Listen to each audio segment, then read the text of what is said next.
Assalamualaikum warahmatullahi wabarakatuh. Bismillahirrahmanirrahim. Alhamdulillah rabbil alamin wassalatu wassalamu ala asyrafil anbiya'i wal mursalin Muhammadin wa ala alihi washabihi ajma'in. Rabbi shrah li sadri wa yassir li amri wahlul 'uqdatam min lisani yafqahu qawli.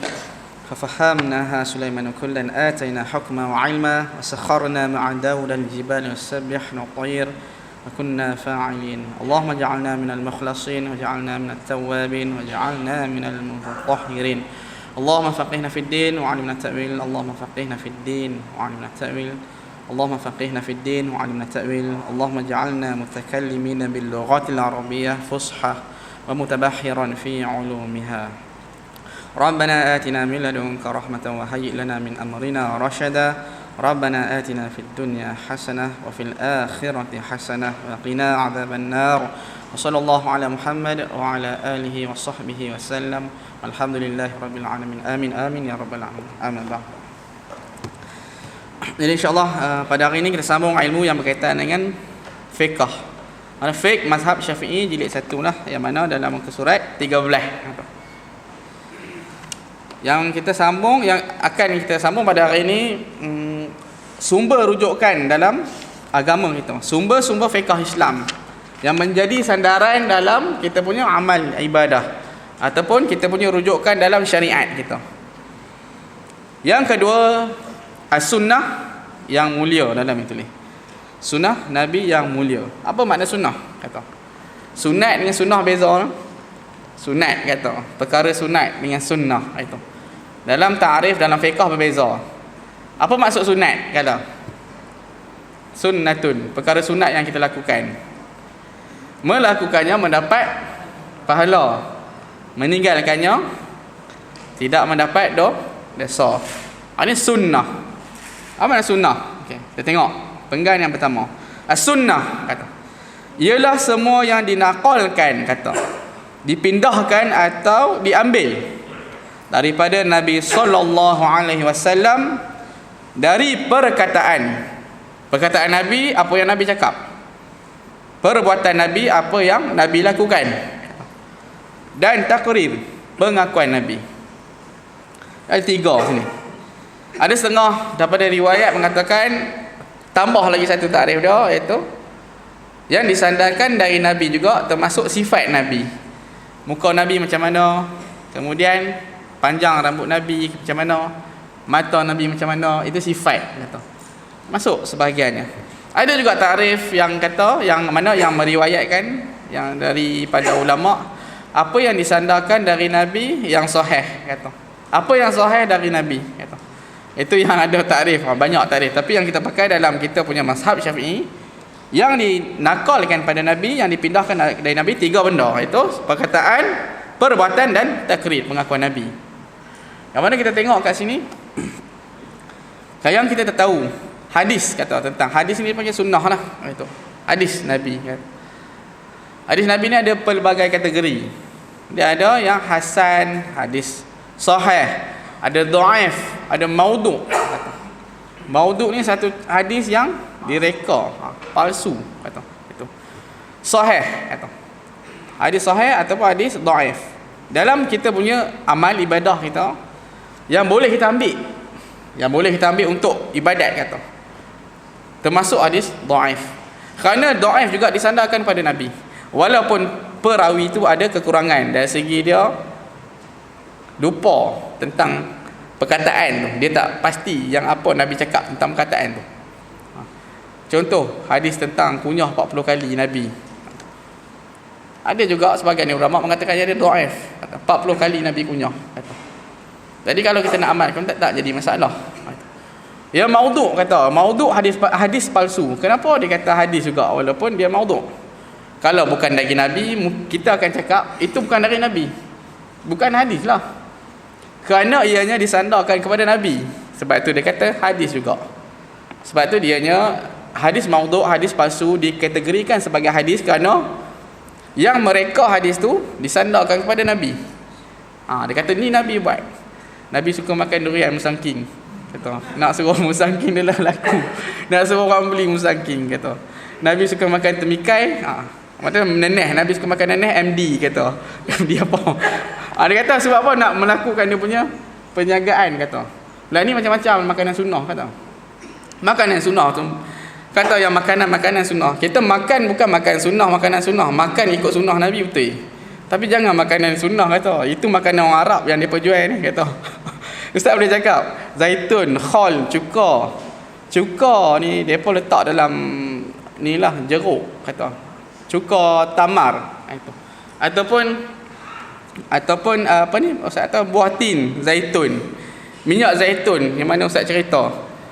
Dia disandarkan kepada orang Arab.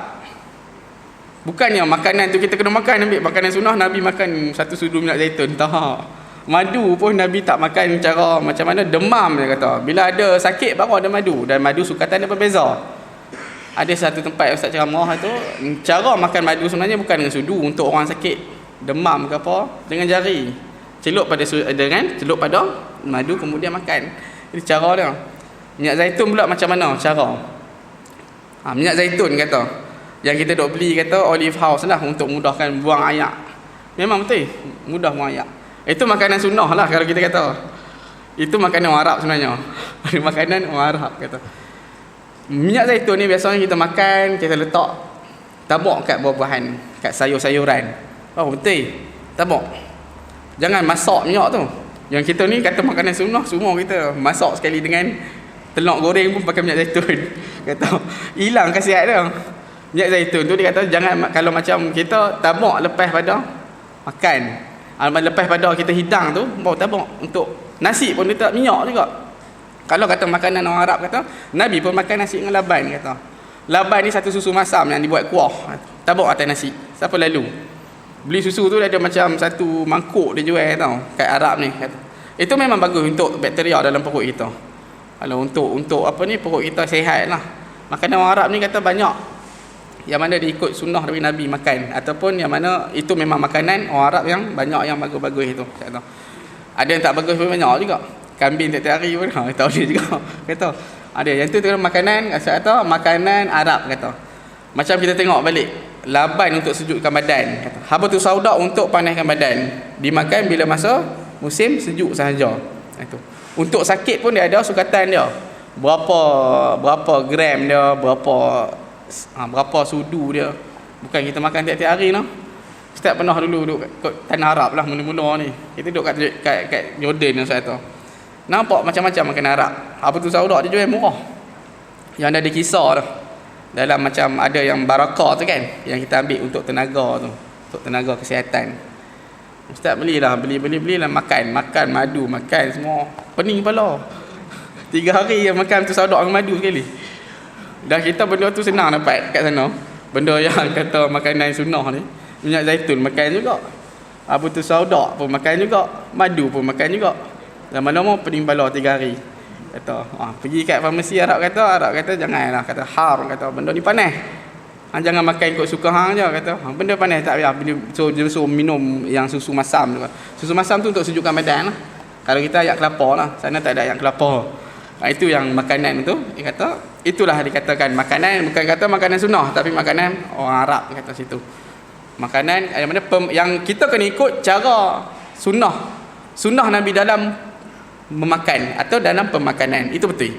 Cara Nabi makan, cara Nabi duduk ketika makan, cara Nabi makan gunakan jari. Lepas Nabi makan macam mana, cara nak duduk makan tu macam mana, cara makan tu macam mana. Makan sembang, saya berhenti, saya sembang dulu, sama makan balik. Nabi tak makan laju no.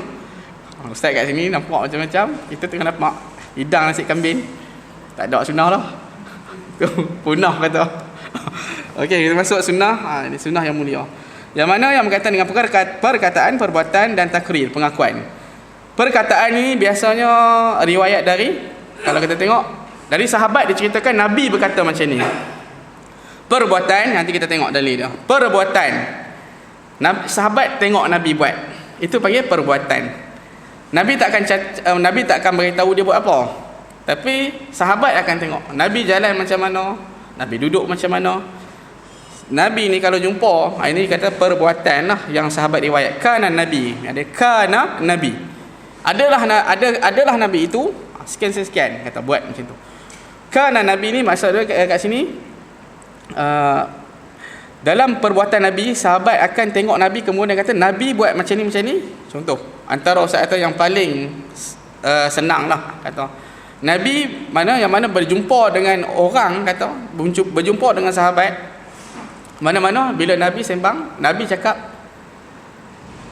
akan cakap dengan sahabat itu dalam keadaan, kalau sahabat itu berdiri, Nabi akan berdiri. Kalau sahabat itu duduk, Nabi akan duduk sekali. Sama level. Kalau dah sahabat duduk, Nabi akan duduk. Sahabat berdiri, Nabi akan berdiri. Kita tak cakap macam ustaz duduk, orang cakap ustaz tu berdiri. Ataupun macam tu sebaliknya. Dan Nabi akan dengar dulu apa yang disampaikan penuh. Nabi tak akan potong cakap sahabat. Itu riwayat daripada sahabat kata. Nabi dengar dulu orang tu explain Nabi semua, saya baru Nabi cakap. Nabi tak ada. Bila kita cakap tiba-tiba ada datang punya suara bantai kata. Nabi akan bila dengar orang cakap dulu. Bagi mana tengok daripada mata ke mata. Itu cara Nabi lah dalam itu riwayat dari segi sahabat yang melihat kana Nabi itu Nabi buat sedikit. Adalah Nabi itu. Jadi kita tengok contoh ini. Yang mana satu ni lah saya cerita sikit.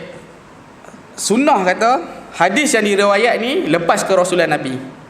Adapun sebelum kerasulan Nabi itu dia panggil satu dalam setengah daripada pandangan dia kata asar, cerita ataupun satu cerita. Contoh macam mana keadaan Nabi semasa dengan Khadijah sebelum kerasulan. Itu kita tak ambil sandarkan sebagai dalil. Tapi ada satu cerita tentang hadis Nabi sendiri cerita waktu dia kecil. Ada satu hadis yang sahih yang panjang. Nabi cerita start daripada Nabi umur sekian-sekian, Nabi pernah berniaga. Sampai umur sekian Nabi pernah menggembala. Itu cerita, itu dia masuk dalam hadis. Tapi ada satu sahabat ni dia tengok Nabi punya sifat ketika Nabi sebelum kerasulan Nabi. Nabi seorang yang amanah semua. Itu satu cerita tentang Rasulullah.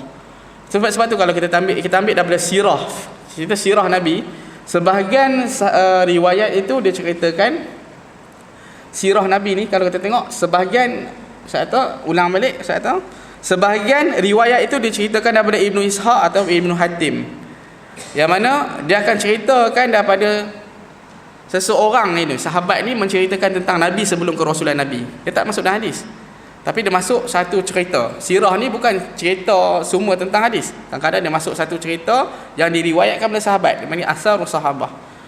Cerita sifat Nabi waktu kecil macam mana, pergaduhan antara kabilah, Nabi letakkan kata apa ni, batu apa ni, batu Hajar Aswad.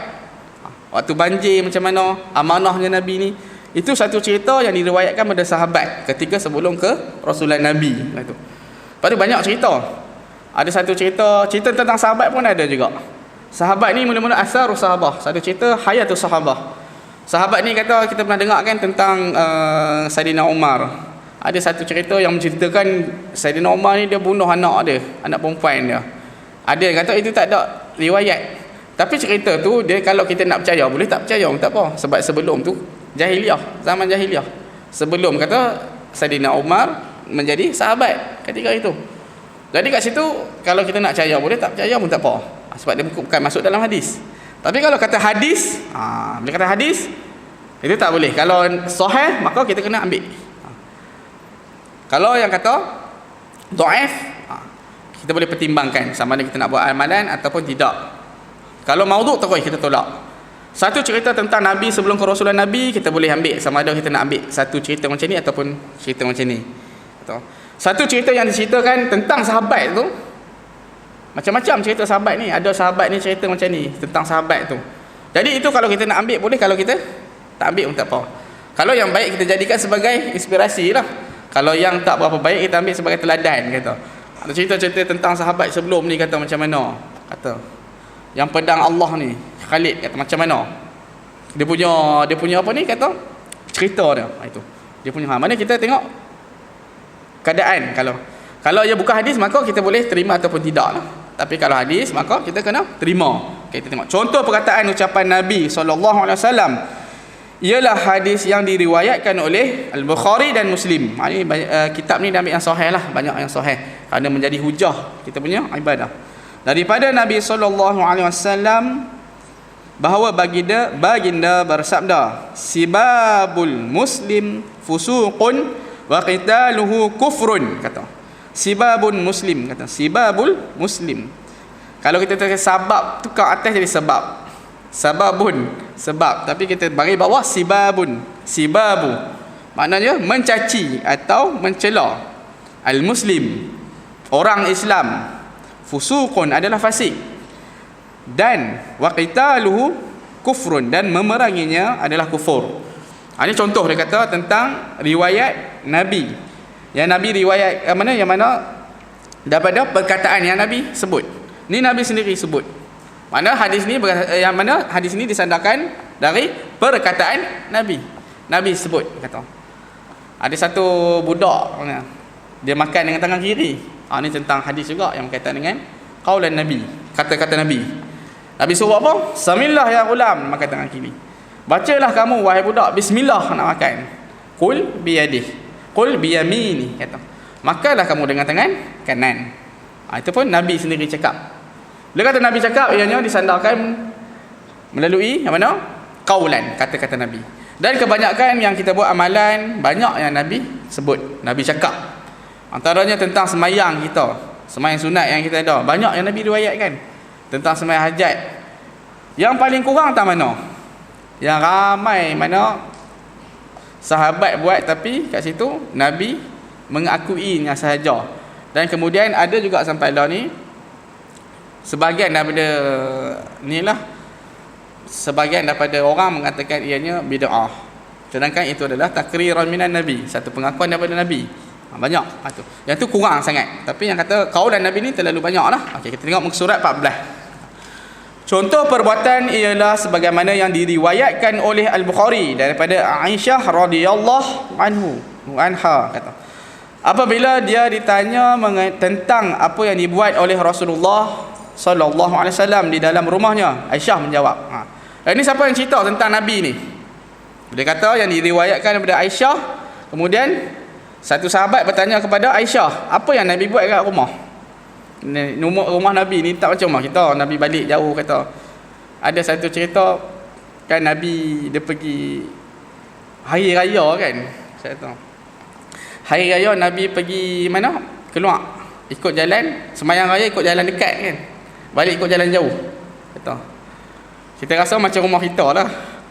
Rumah Nabi kat mana dengan Masjid Nabawi? Dengan Masjid Nabawi tu, Masjid Nabawi dengan rumah Nabi tu jauh mana? Dekat sebelah kata. Macam Ustaz masuk bilik imam ni.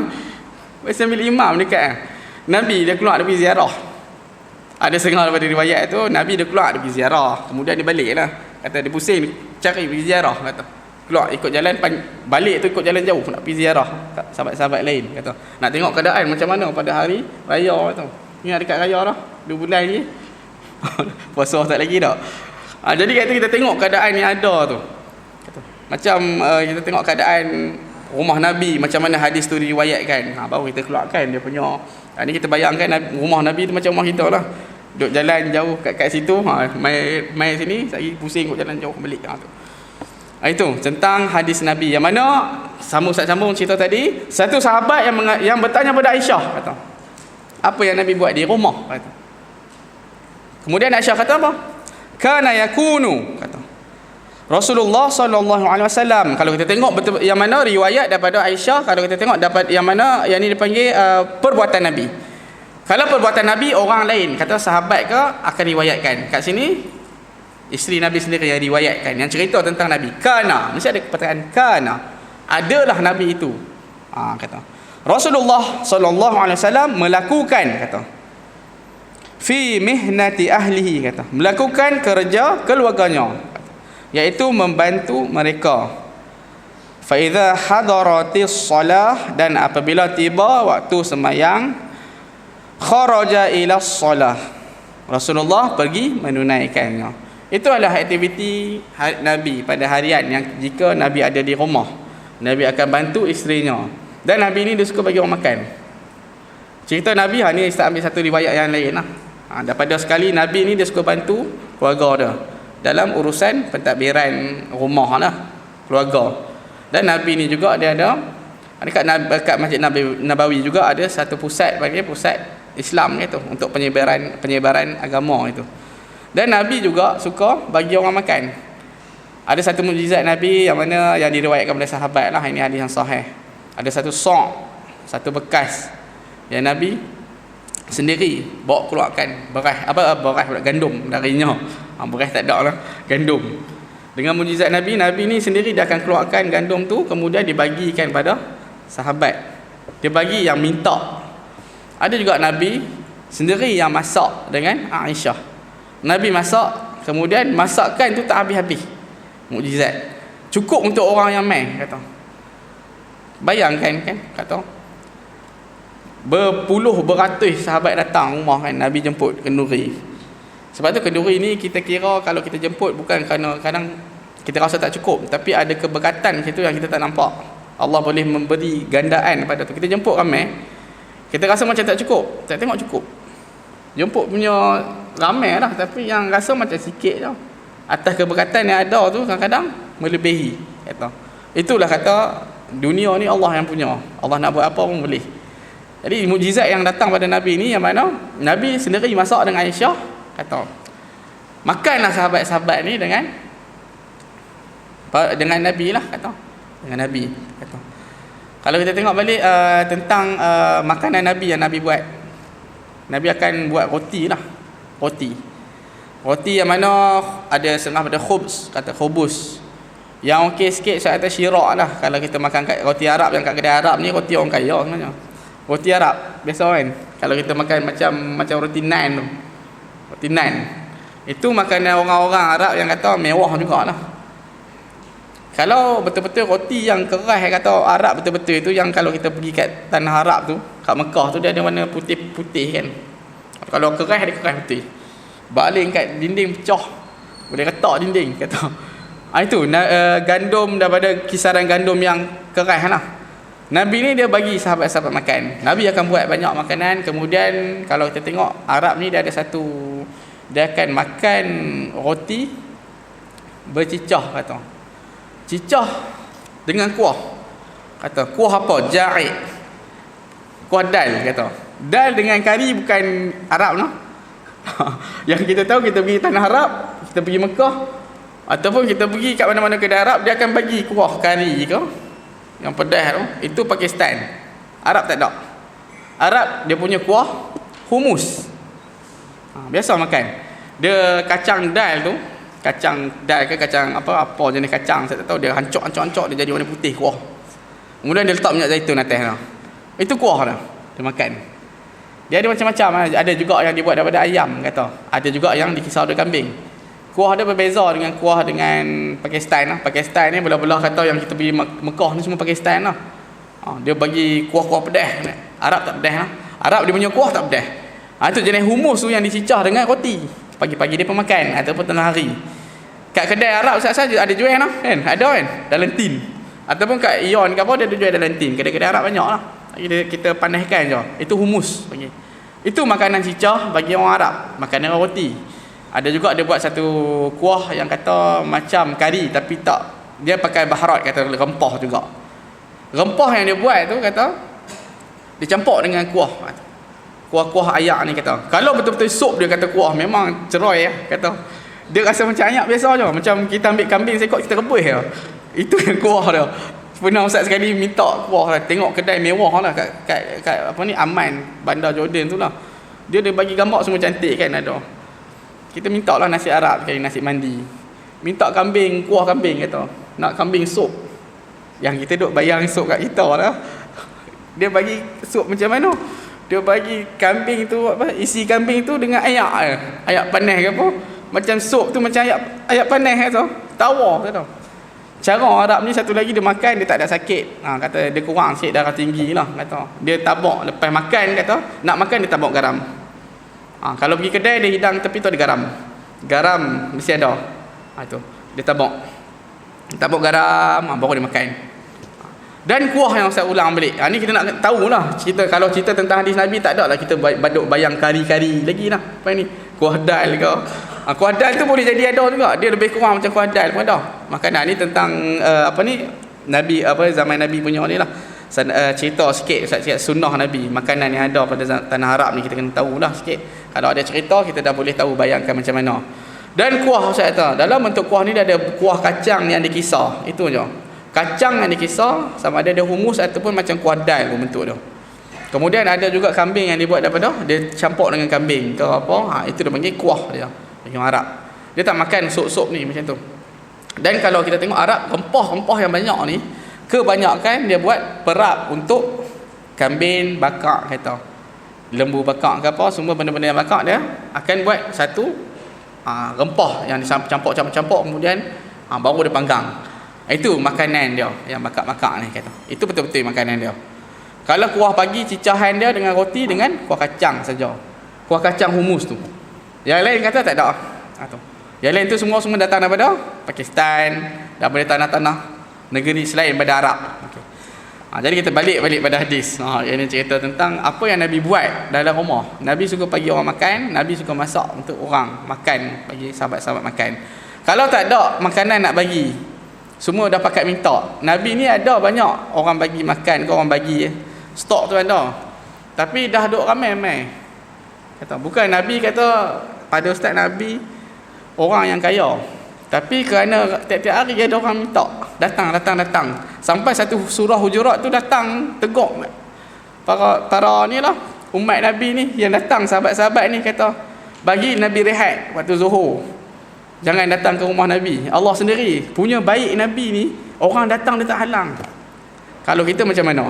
Pagi, tengah hari, petang, malam, 5 minit saja ada orang main minta makanan. Kalau Nabi tak ada gandum tu baru Nabi bagi tamar. Pernah dengar Nabi bagi tamar untuk orang-orang yang main rumah. Tamar tu kata, bagi buah kurma kata. Bagi kurma. Kalau ada makanan Nabi akan masak bagi orang makan. Itu cara Nabi. Dan Nabi punya baik Nabi, orang yang datang ni Nabi tak pernah halang untuk dia datang. Nabi tak pernah suruh balik. Kecuali kalau ditanya soalan-soalan yang merepek-repek kata, Nabi suruh balik tu. Nanti ada satu Yahudi datang yang bertanyakan soalan tentang Kahfi punya Ashabul Kahfi macam mana. Nabi suruh balik dulu. Kata nanti Nabi akan beritahu. Wahyu turun baru itu berkaitan dengan soalan, Nabi akan suruh tunggu dulu wahyu sampai. Tapi kalau orang minta makan ke apa, Nabi akan cari mana yang boleh bagi terus. Itu. Dan sampai punya baik Nabi ni saya tahu, Nabi tak menghalang orang datang ke rumah dia. Sehingga kan Allah sendiri yang menghalang orang yang datang kata. Allah tegur bagi orang yang datang ke rumah Nabi pada waktu tertentu. Sebab sebelum syariat datang ke rumah orang tu, Nabi ni kata orang yang duk main ni tak bagi salam kan. Main-main buka terus. Main-main rumah Nabi buka langsung terus yang datang. Terus. Rasulullah. Macam tu. Sampaikan satu nas daripada Quran, Allah kata kena masuk pada rumah orang ni kena bagi fasallimu, Allah kata salam, barulah syariat itu turun. Bukan Nabi yang menghalang, tapi Allah sendiri punya baik. Nabi tak menghalang orang datang ke rumah sampai ke Allah datang. Allah sendiri yang bantu Nabi tegur orang jangan datang waktu tertentu, kata waktu sekian-sekian. Dan Allah kata waktu tertentu Allah ajak kita sendiri. Macam mana kalau kita bertandang ke rumah orang, nak datang rumah orang, punya itu akhlak Nabi lah, saya tahu sifat Nabi. Yang mana kita dapat yang mana berkaitan dengan hadis. Dia kata kanan Nabi kata. Adalah Nabi buat sekian ini kata. Itu yang diriwayatkan daripada sahabat. Dia kata Nabi buat macam ni. Nabi minum macam ni. Nabi minum dengan tangan kanan. Kemudian minum sedikit itu. Rasulullah sallallahu alaihi wasallam kita sambung melakukan kerja keluarganya iaitu membantu mereka. Dan apabila tiba waktu semayang, Rasulullah pergi menunaikannya. Kan namanya basuh pinggan ke apa, tolong keluarga. Itu kata keluarga Nabi kat situ, yang Nabi tolong tu bukan kata rumah dia saja. Keluarga-keluarga dia yang lain ada lagi, keluarga besar dia. Nabi kata ada pak menakan dia, sepupu-sepupu dia. Nabi membantu keluarga kata. Sampai waktu solat Nabi pergi solat kata. Itu. Sampainya waktu solat maka Nabi pergi solat. Itu contoh hadis yang berkaitan dengan fi'lun Nabi, perbuatan Nabi. Kita tengok yang takriran Nabi pula, pengakuan Nabi. Pengakuan Nabi contoh saya tahu.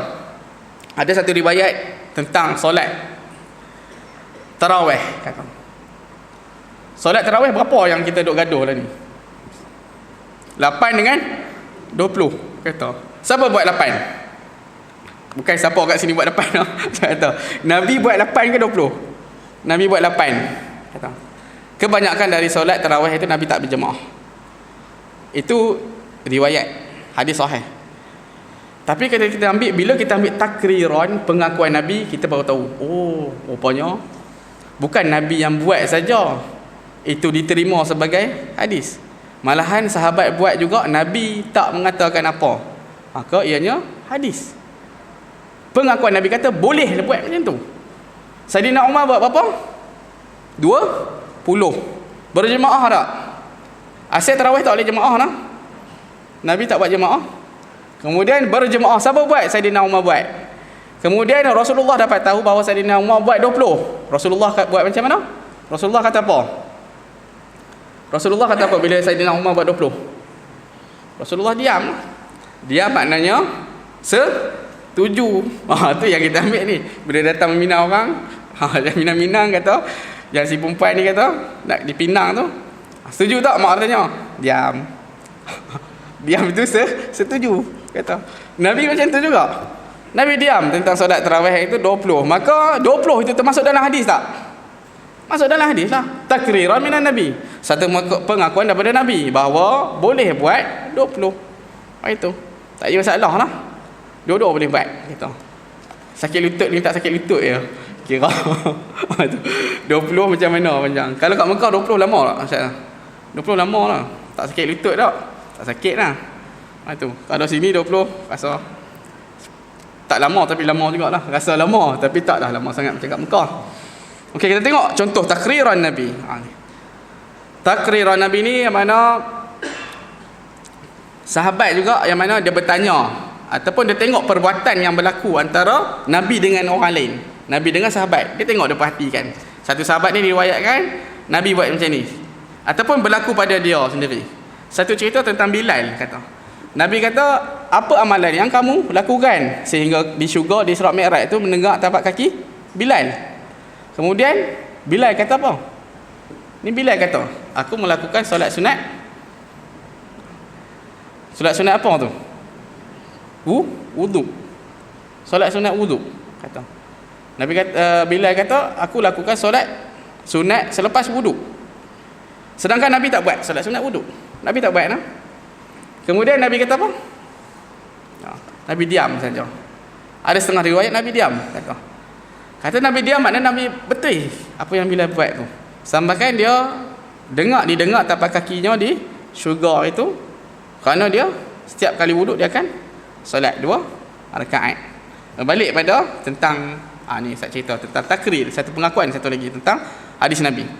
Contoh takrir sebagaimana yang diriwayatkan oleh Abu Daud kata, Ra'ai Nabi kata, Ra'ai Nabi kata, Nabi sallallahu alaihi wasallam melihat kata, rajulan, seorang lelaki menunaikan yusalli ba'da salati subh kata, menunaikan sembahyang 2 rakaat setelah menunaikan sembahyang subuh.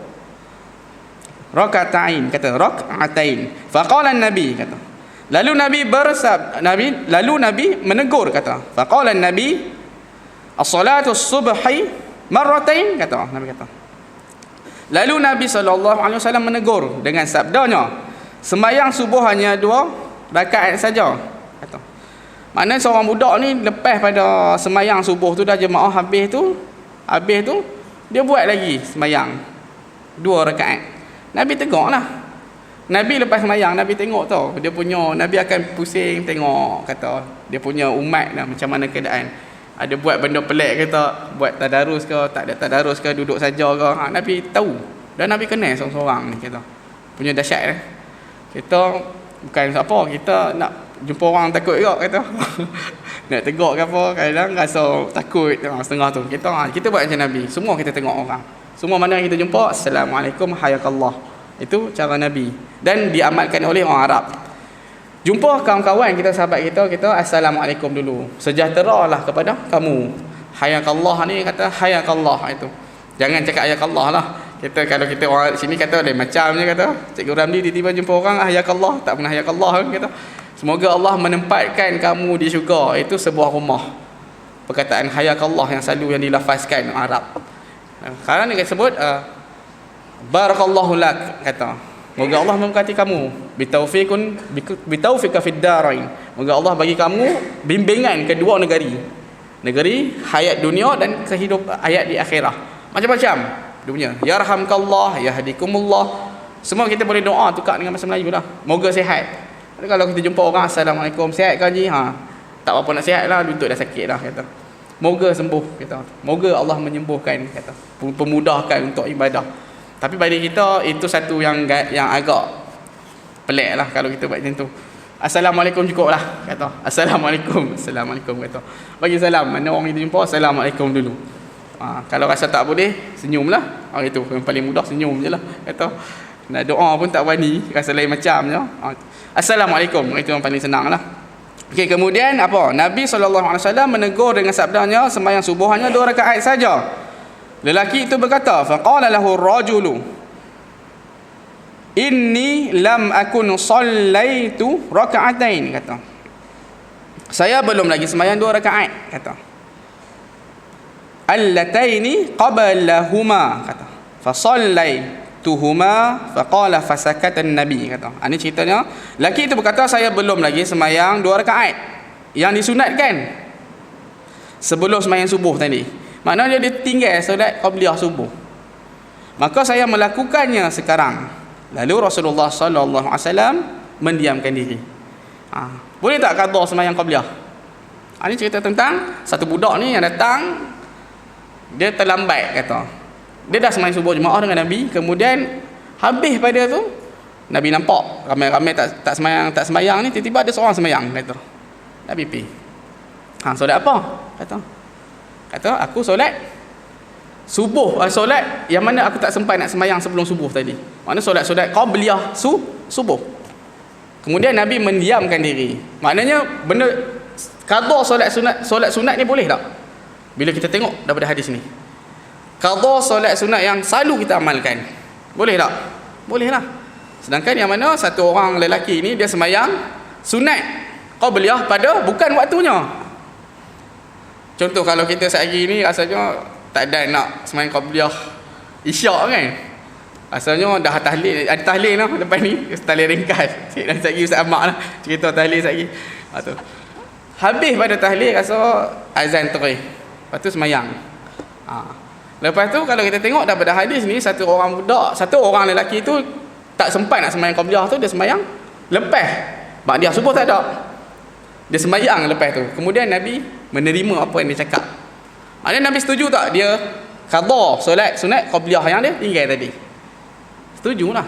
Dalam sebab tu bila berdasarkan hadis yang kita dapat ni, kita jadi sumber rujukan kita faham segala sunat yang kita duk amal, jika kita tertinggal maka diperbolehkan untuk mengqadaakannya. Sehingga kan duha selalu kita buat, jarang kita tinggal, maka boleh qada duha itu. Sebab kita tengok pada hadis ni qabliyah itu, satu orang lelaki budak tu dia tinggal, kemudian dia buat selepas itu Nabi diam, maka boleh qada. Kita tengok diamnya Rasulullah sallallahu alaihi wasallam ini dianggap satu ikrar, pengakuan. Diamnya Nabi itu bermakna ikrar daripada baginda sallallahu alaihi wasallam bahawa sembahyang sunat qabliyah sebelum sembahyang subuh adalah disyariatkan, yakni dibenarkan dilakukan selepas sembahyang subuh bagi mereka yang tidak sempat menunaikan sebelum menunaikan sembahyang subuh. Itu. Berapa minit lagi lah? Habis sampai sini je lah. Sebabnya ada pengumuman sikit lah, nak buat sikit tahlil ringkas, yang mana untuk Allah yarham dari Abbas bin Saleh, Siti Safiah bin Sa'id ini, yang mana insya-Allah lepas pada tahlil kita ada sembahyang isyak, lepas ba'diyah isyak tu kita ada jamuan, dipersilakanlah ke jamuan makan lah, ada jamuan makan yang mana di keduri yang ditaja oleh ni lah keluarga Syaharuddin Pak ya, tidak? Betul. Keluarga ni insya-Allah. Jadi sampai sini sajalah, insya-Allah kita akan sambung kedudukan as-sunnah pada hari yang akan datang. Jelas nah tentang hadis, tentang 3 sandaran kita, iaitu ada 3 jenis hadis, iaitu qaulan Nabi, fi'lan wa takriran. Jadi insya-Allah pada hari yang akan datang kita masuk kedudukan as-sunnah yang mulia ni. Kedudukan dia kat mana, tempat dia dalam rujukan kita, nombor 1 ke, nombor 2 ke, 3 ke, 4. Jadi kita akan sambung pada yang akan datang lah, muka surat 14. InsyaAllah kita buat tahlil sikit lah, satu ringkas.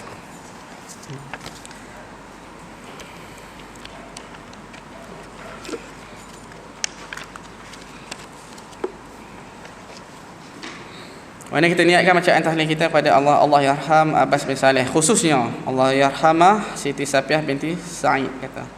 Bahiyah kata. Sini ada nama yang diberilah 3 orang. Dan umumnya kita hadiahkan bacaan kita kepada keluarga kita yang telah pergi. Mak-mak ayah kita ke, adik-beradik ke yang telah pergi, kepada tok nenek kita.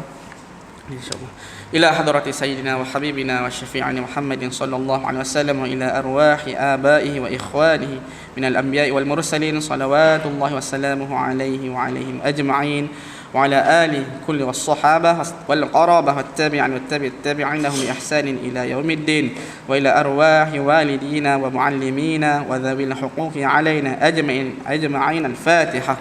أعوذ بالله من الشيطان الرجيم بسم الله الرحمن الرحيم الحمد لله رب العالمين الرحمن الرحيم مالك يوم الدين إياك نعبد وإياك نستعين اهدنا الصراط المستقيم صراط الذين أنعمت عليهم غير المغضوب عليهم ولا الضالين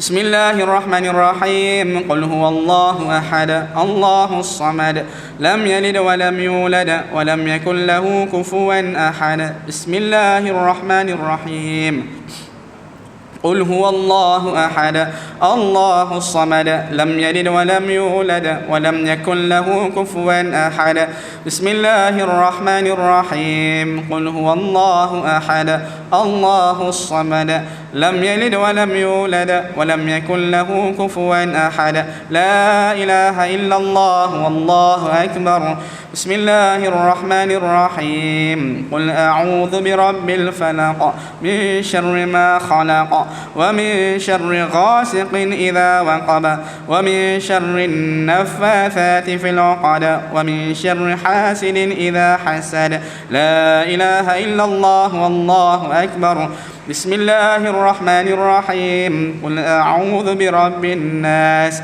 ملك الناس إله الناس من شر الوسواس الخناس الذي يوسوس في صدور الناس من الجنة والناس لا إله إلا الله والله أكبر بسم الله الرحمن الرحيم الحمد لله رب العالمين الرحمن الرحيم مالك يوم الدين إياك نعبد وإياك نستعين اهدنا الصراط المستقيم صراط الذين أنعمت عليهم غير المغضوب عليهم ولا الضالين آمين بسم الله الرحمن الرحيم ألف لام ميم ذلك الكتاب لا ريب فيه هدى للمتقين الذين يؤمنون بالغيب ويقيمون الصلاة ومما رزقناهم ينفقون والذين يؤمنون بما أنزل إليك وما أنزل من قبلك وبالآخرة هم يوقنون أولئك على هدى من ربهم وأولئك هم المفلحون وإلهكم إله واحد لا إله إلا هو الرحمن الرحيم الله لا إله إلا هو الحي القيوم لا تأخذه سنة ولا نوم له ما في السماوات وما في الأرض من ذا الذي يشفع عنده إلا بإذنه يعلم ما بين أيديهم وما خلفهم ولا يحيطون بشيء من علمه إلا بما شاء وسع كرسيه السماوات والأرض ولا يؤوده حفظهما وهو العلي العظيم أفضل الذكر فاعلم أنه لا إله إلا الله لا إله إلا الله لا إله إلا الله لا إله إلا الله لا إله إلا الله لا إله إلا الله